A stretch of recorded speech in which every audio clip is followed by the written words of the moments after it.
大家好，我是扫地僧。你想要更有钱还是更穷呢？你想要人生过得更好还是更烂呢？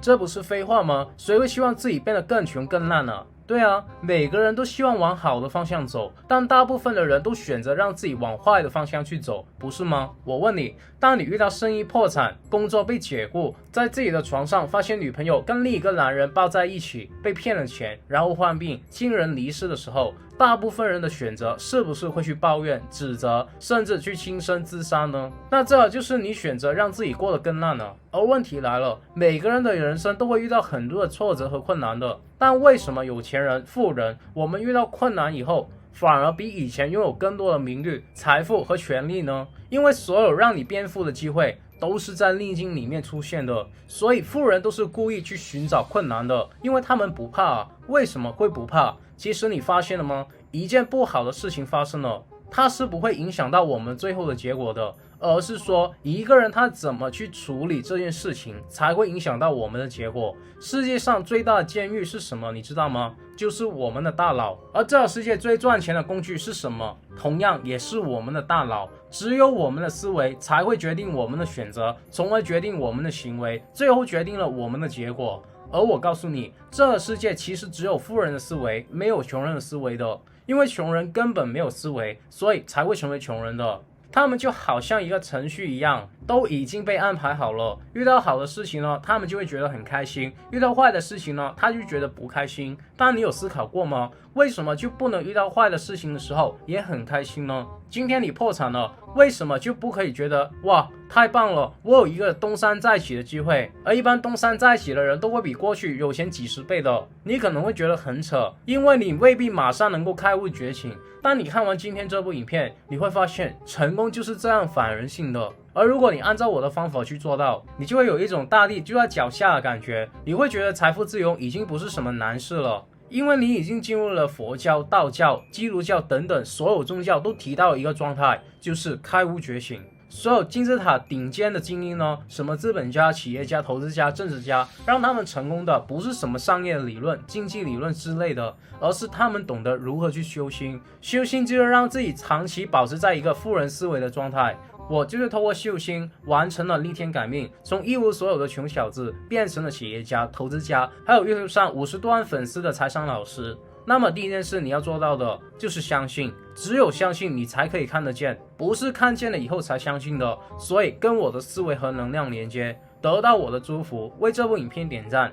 而这个频道是专门培养老板、投资家、有钱人的。如果你不想要错过这些资讯，你可以考虑订阅我的频道，然后打开小铃铛。我真心的祝福为这部影片点赞兄弟姐妹们早日达到财富自由。首先，大部分的人都不想要经历置之死地而后生。你新年的时候，如果有一个小孩走过来跟你说，祝你今年赶快的破产，你会想要揍他，对吧？但换个说法，特朗普的人生你想要吗？有钱、有美女、有权利、有名誉、有知识。但你知道吗？特朗普他一个人就经历过6次的破产，所以置之死地而后生呢，在他身上发生的成功率是非常高的。你觉得你能够经历6次的破产吗？那为什么他行你不行呢？因为他就搞懂了这世界真相。注意听哦，越来越多的科学家研究到最后，居然把以往的理论推翻了。他们在想，有没有可能说，我们每个人遇到的一切事情，其实都是我们出生之前就已经安排好的呢？越来越多的学术证明说，其实我们这个世界可能就真的是一个游戏。比如说，我出生在一个穷家庭，你出生在一个富家庭，我每天走路上学，吃家里面昨天的饭菜。游戏娱乐呢，就只能去打篮球，而你去开豪车、玩名表、到处旅游、吃好吃的，平时呢就去学骑马。你会发现，我们的人生剧本经历遇到的人都是完全不一样的。很多人就去抱怨，为什么我会这么的不幸？为什么我爸不是比尔盖茨？那问题就来了，你有思考过这些无法改变的东西为什么会发生在你的身上吗？你的生命里面为什么要经历这些事情、困难还有人呢？为什么今天你娶了一个老婆，然后她生病了，在床上不能动，你也没有什么钱，你要照顾她30年、40年、一辈子呢？为什么你会遇到性侵、同性恋、家庭暴力等等一切不好的事情吗？难道凡事都是天注定的吗？其实你有没有发现，这个世界大部分的东西呢都是注定的，但唯独有一样东西是你自己可以去操控、自己去体验的，就是你的意识。大家如果有打过游戏，你会发现那些游戏角色、装备、队友各有各的不同，但是真正决定一场游戏胜败的还是操作它的那个人。在游戏里面，跟队友发脾气、骂队友、扔手机的人呢，都不会是高手。真正的高手都是那些我不管我遇到什么样的队友和对手，我都是保持冷静，就算你怎么来弄我，我都不为所动，保持我自己的节奏。你骂我是吧？那我就屏蔽你，我该怎么玩就怎么玩，对吧？游戏的队友和对手呢，我们不能选择，对吧？这些都是不可控的因素。那可控的是什么？我们的表现。游戏的胜败直接跟什么有关系啊？我们的意识啊。这是不是跟我们的人生很相似呢？你遇到的人都是你不可控的，可控的是你如何去面对这些人。再来，我们打游戏要升级，是不是要去打 BOSS 呢？你会发现那个 BOSS 如果你打不赢他，他就会一直在那边。但是如果你打赢了他，你升级了，这个第一关的 BOSS 就会消失了，然后你就会进入到第二关。第二关的 BOSS 呢更加的凶猛，但是你会觉得很兴奋和刺激，你会心跳加速，然后不断的沉迷这个游戏，因为你知道只要你打赢了这个 BOSS， 你就可以升级了，你就可以进入到第三关了。你有没有发现啊？游戏里面的 BOSS 就是我们人生里面会遇到的困难和挫折，但不同的是什么？大部分的人面对这些困难，他不会感到刺激，而是说感到害怕、惶恐，然后选择逃避。而这就会跟游戏一样，你不去过这一关，这个困难，这个 BOSS 就会一直在这里。今天你很喜欢一个女生，你们来到谈婚论嫁的地步。但是有一天你回到家，发现床上面有两个人，一个是你的未婚妻，另一个是你的兄弟。很多人这一辈子就走不出来了，他再也不相信爱情了。你的未婚妻和兄弟就好像游戏里面的 BOSS 一样，一直停留在心里面。而你不知道的是，只要能够打败这个心结，你就可以升级了。这两个背叛你的人就会从此在你的生命里面消失，因为你已经离开了这个关卡，来到了一个全新的关卡。而在一个关卡里面呢，你遇到了一个更好的女人，她不但条件更好，最重要的是你爱她的同时，她也爱你。然后在这个关卡里面，你又会面对到其他的 BOSS， 这次可能是事业的问题，也有可能是家庭的问题。但你会发现，每一次的升级呢，你都可以获得更好的装备。那如果你到第三关的时候，再回去第一关打那个 BOSS， 你就是降维的打击。当初你觉得很难打的 BOSS， 现在都只是点他一下就挂了。我自己做生意也一样的，我的第一关，也就是我创业的时候，我会遇到不同的问题，像是找不到做什么，没有钱，没有背景，没有人脉，没有资源。当所有人都怕失败而被吓退的时候呢，我就觉得创业这个游戏太好玩太刺激了，所以我找不到项目，那我就去看看身边的那些人是怎么突然间发财的。原来他们是在玩电商的低买高卖啊，但我没有货源哦，那我就亲自飞到批发市场，找到那些供应商，再找到那些源头的生产厂家。那我不知道怎么做电商啊，所以我就不做电商，我就找到那些慈善机构、政府机构，他们收到了很多的捐款，然后他们需要买一些物资去帮助有需要的人。但我发现他们拿货成本太高了，而且素质呢还比我那些厂家差，所以我就找到了他们，我告诉他们我的产品比他们便宜1/3，但我的质量比他们好，然后就放下了我的产品目录还有样本给他们就走了。结果他们很快就联系上我，我就是因为这样接到了人生第一单批发的生意，然后陆续他们给我介绍更多的客户，我也认识了其他的老板，赚到了人生第一桶金。然后我再开始把一部分的钱拿去股票市场里面，通过杠杆去投机，一部分的钱呢拿去做另外一个项目，就是电商啊。做着做着又认识了一个比利时的公司，他们做太阳能板的，但是他们的成本又太高了。于是呢，我又开了一家公司，去供应一些太阳能板的材料给他。然后我这一家公司最后被他们收购了。那这个时候呢，我就进入了第二关，我拥有了豪车豪宅，有自己的企业，有员工替我赚钱，我过上了以前最向往的生活。那后来我发现，我遇到的 boss 更凶猛，比如说员工的管理，这比我自己一个人去赚钱更耗时间了。我还要去应酬其他的老板、投资人，天马行空的聊完了，合作谈成了之后呢，要找到下面的人去帮我落地，然后这些对接呢也要花很长的时间，同时呢也会受到很多同行的攻击啊、抹黑啊，甚至是抄袭。但我还要装作镇定，因为如果我都不能控制自己的情绪，这就会动摇到我们公司的军心，这就会影响到很多的家庭，已经是变成了是一种责任的绑架。这一关呢，我差点没有过去，直到后来我意识到，我不应该继续的做加法，而是要去做减法啊。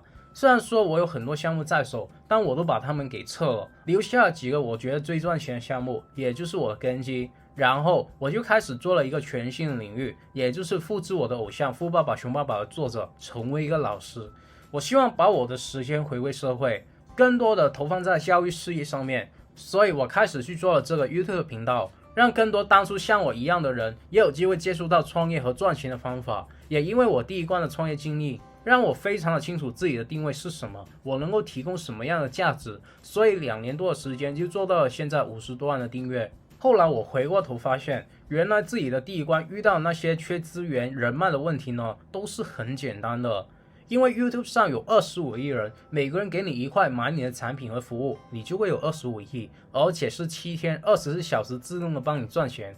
那么如果你想要摆脱上班的无限轮回，如果你希望成为我的弟子，学习我年赚7位数美金的商业机密呢，我把所有的心法和招式都记录在一个价值300美金的培训营里面。但是今天如果你有订阅和点赞，你就可以享有免费报名的权利，而报名的链接将会马上的下架，所以你可以马上在影片描述上的第一条链接报名，就看你的手速快不快咯。所以你悟到了这个世界的游戏规则吗？当你遇到很多不如意的事情，你可能会问，为什么我会遇到这样的事情啊？为什么会遇到这样的人啊？老天为什么要这样对我？但我告诉你，所有发生在你生命的事情啊，都是应该发生的，它的背后是有意义的，这是老天设计给你的任务。就好像游戏里面我们的角色、场景还有 BOSS 都是已经设定好的了，但是游戏的结果跟你整个体验的过程呢，还有你当下意识的选择呢，都不是注定的。换句话来讲，我们都是带着使命来到这个世界上的，但上天给我们最大的礼物呢，就是我们的意识是自由的，我们的思考是自由的，我们的选择呢也是自由的。今天我出生在一个贫穷的家庭里面，这个是上天给我的游戏体验。我一直很感恩我不是一个富二代，因为这才给了我白手起家的机会，而这些经历呢，是那些富二代和大部分的人都没有的。我创的业呢，才是真正属于我的。我可以同时体验贫穷的痛苦，也能够同时体验到富贵的快乐。如果你让我重新回到出生之前再选择一次，要不要一出生就有几个亿的身家呢？我还是会拒绝的，还是会选择像这一辈子一样，自己去创业、抢学问，改变自己整个家族的命运，让我的父母为我自豪。因为我很清楚，从出生一开始，上天让我来到这个世界的任务就是体验贫穷。而贫穷呢，是为了让我战胜贫穷的，而不是逃避和抱怨，因为这样只会越来越贫穷。然后当我战胜了贫穷之后，我的任务就是帮助那些跟我当初一样正在经历贫穷折磨的人，正在起早贪黑上班，被老板剥削薪水，被房东剥削薪水，被商人剥削薪水的人。所以我才做了这么多免费的影片，花时间又有可能被骂的事情。但无所谓啊，这个就是我的初心，因为我很清楚上天给到我的任务是什么。当我意识到这一点的时候，我会更拼命的去释放价值，更拼命的去帮助每一个相信我的人。佛家讲一念天堂，一念地狱，你是佛还是魔，全在你的一念之间，而念就是我们的意识。永远记着，我们的意识、我们的思维决定了我们所有的行为，然后决定了我们所有的结果。今年你的生意失败了，大部分的人都会生出了一个念头：为什么我这么倒霉？为什么又是我？为什么我做什么事情都失败了？为什么就不能让我成功呢？永远有无数个为什么，然后一直在这个负能量的情绪里面轮回，然后就自杀了。这个就是地狱，你就是不断的修炼成魔。而特朗普，我不敢说他是一个好人，但是他当年破产负债了，他有可能一念之间进入到地狱，他想要自杀，但是他一念之间又进入到了天堂，觉得这又是一次上天给他的游戏体验，实在太好了。天将降大任于斯人也，必先苦其心志，劳其筋骨，饿其体肤，空乏其身。所以他不断的找寻出路，运用他的谈判技巧，告诉那些债主，你现在逼死我了也没有用，你更追不到钱，反而你再给我机会，再借钱给我一次，让我东山再起，我之后才可以还更多的利息给你们了。所以他今天做过了美国总统，拥有了自己庞大的事业帝国。其实当你懂得这些道理的时候呢，你会发现人生这个游戏是真的太好玩了。因为当你成功了、升级了、你过关了、你打败了这些人生里面大 boss 之后呢，你回过头才意识到，这些注定发生在你身上的困难都是来成就你的。我以前有一所很喜欢的大学，我读了一辈子的书呢，就是为了考上它。结果我考试之前弄伤了腿，导致了毕业之前最重要的一场篮球赛输了，我颓废了很久，也影响到了我最后的成绩，考上了我以前最看不起的大学。那么对于当时的我来说，我的天已经塌下来了，这是我人生第一次感到无力感。我父母失望，我老师失望，因为他们都觉得以我过往的成绩，我一定能够考上的。但是现在回过头来看，我是真的很感恩我没有走进那所名牌的大学，因为这些名牌大学的毕业生呢，都在替我打工啊。如果我考上那所名牌大学的话，我可能会更没有时间，更努力的读书，然后毕业以后去打一份工。而就是因为考不上，我每天都很闲，我去打工，我去参加活动，去看书，认识到很多做生意的老板，跟他们成为了兄弟，慢慢的学习了以往永远都不会接触到的很多赚钱的富人的思维，所以才会走到今天的。就是因为这个经历，我认为发生在我身上的一切事情都是好事，我认为它是一个好事，它就是一个好事，因为人生是我的，选择权也是我的。之前我的生意业绩倒退了，那太好了。因为这样是对我的一个提醒，我以往太骄傲了，公司发展的太快了，没有打过什么败仗。但是今天因为业绩在我的脸上狠狠的打了一巴掌，我才意识到原来业务里面有很多的漏洞。这时候我才意识到我要去填补这些漏洞，也幸好及时的填补，不然就不是业绩倒退这么简单了，而是公司倒闭，我负债的问题了。经过那一次填补的漏洞，我公司的业绩反而翻了1倍以上。所以你要悟到，这个世界所有发生在你身上的事情呢，都没有好事和坏事之分的，是好是坏，全凭你的意识来决定。一件你认为是天大的坏事，都是一件天大的好事。你可以列出这件事情发生在你身上的10个好处，那么它就会瞬间变成你是一件好事。而这行为呢，就是所谓的修心。修心就是唯一一个可以帮你解决所有困难的方法。这也是为什么无论是乔布斯、马斯克、马云等等伟大的企业家，他们都会去打坐冥想。你知道为什么吗？因为他们都在追求内在，去修炼自己的内心。当你遇到困难，你不断的去想，你越想呢，就会越想不到答案。而因为想不到答案，你就会感到恐惧，而恐惧只会让你想出更多的困难。世间本无事，庸人自扰之。就是这道理。而当你静下心来，什么都不想，感受自己的灵魂，让自己的灵魂跳出自己的身体，用第三身的角度去看你发生的问题，你就是一个旁观者，然后你就会无形中产生了无数的灵感，有无数的解决办法。尤其我们搞投资、搞创业的，很多时候我们的决定呢会受到情绪的影响。比如说今天的股价下跌了，你很恐惧，那么你就可能去做出很多的决定，把股票卖了，或者试图不断的买入，想拉低平均的成本。而如果继续的跌下去，那怎么办呢？你只会更加恐惧，用更多的钱去弥补你犯过的错，结果就是无可挽回，只能负债和破产了。而如果你在犯错的当下静下心来，去思考到底是市场的问题呢，还是自己的判断错误呢？如果是自己的判断错误的话，就立马止损啊，亏点小钱没关系，再重新找一只股票去买嘛。如果是市场的问题，那我们就不需要着急，只要它没有触碰到我本来设计的止损，那我就不理它。如果它重新建立起一个新的买点，这反而是我加仓的机会啊。很多人一辈子呢都没有想清楚自己为什么要活着，为了吃喝玩乐吗？为了赚钱吗？都不是的，因为生不带来死不带去嘛。人之所以活着，而是要过来体验这世界的。所以不开心的事情，比如说疾病，它不是为了要把你搞死的，而是要让你战胜它的，然后未来过得更好的。天无绝人之路，为什么有些人一直会遇到渣男，然后不断的换男朋友，都是渣男呢？这代表了你怎么换都没有用嘛，你只能换自己的脑袋，你自己改变了，你的等级提升了，你才会吸引到高等级的人。今天你被一个人骗了，为什么那个人会骗你而不是骗别人呢？是因为你身上散发出一种能量，吸引到他去骗你啊。刘邦和项羽，一个是刘明，一个是天选之子。每一次刘邦跟项羽打仗，都是项羽碾压着刘邦来打的。每一次打完仗，刘邦都要去逃命。刘邦的压力大不大？在古代输了是要掉脑袋的。那他有没有投降啊？有没有放弃啊？他每一次逃跑了之后呢，还是站起来继续的打。而刘邦他有没有抱怨？为什么我天生就比不过项羽呢？没有啊，他说自己带兵不如韩信，出谋不如张良，治国不如萧何。但就是因为我天生一无是处，所以我人生的这场游戏才会好玩嘛。如果连我这样的流民都能够打败项羽，而且让比我厉害100倍的人都替我干活，把江山打下来，这不是很有意思吗？所以记着，所有的问题都是你自己的问题，发生在你生命当中的任何事情都是有意义的，都是注定好的。但是这不代表人的命是天注定的，我们就不能奋斗了。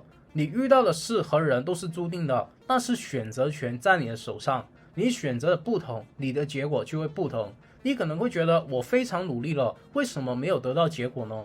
因为你本末倒置了，努力在错误的方向，只会越来越错。你要做到的就是通过学习去改变思维，让你的思维去改变你的行为和结果。当你有了富人的思维，你就会看到一样东西，叫做趋势，是趋势让你变穷或是变富的。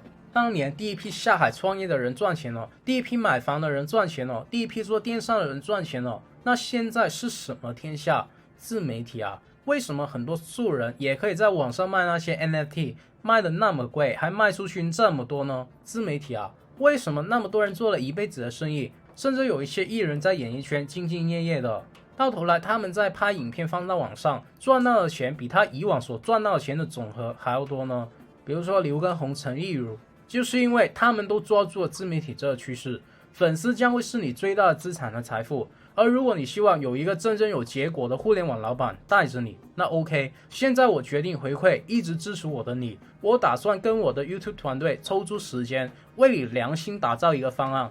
这个方案可以让没有方向、没有灵感，但又想要摆脱因为没有钱而没有自由的你，获得真正属于自己的事业，自己去当老板，甚至在不影响正职的情况下，透过副业赚到更多的收入。而整个1对1的咨询里面呢，是完全不收任何的费用的。因为我们人手有限，名额也是真的非常有限，所以赶快点击影片描述上的第2条链接去报名。如果反应热烈，我会考虑继续加开更多的人力物力和资源去做的，反正是免费的咨询，万一改变了你的命运呢？希望有这个机会去认识你，进行思想上最高层次的交流。好了，有什么问题呢？可以给我留言，只要你们能在我今天说的内容里面找到1、2句话是有用的，能够帮助自己的人生过得好一些，我就心满意足了。那么接下来的每周四8点30分，我都会继续分享关于成为富人、企业家、投资家、达到财富自由的免费信息。如果你不想要错过，我还是呼吁你订阅我的频道，然后打开小铃铛，然后无私的把影片分享出去。我真心的祝福为这部影片点赞兄弟姐妹们早日达到财富自由。好了，我们下个礼拜不见不散，拜。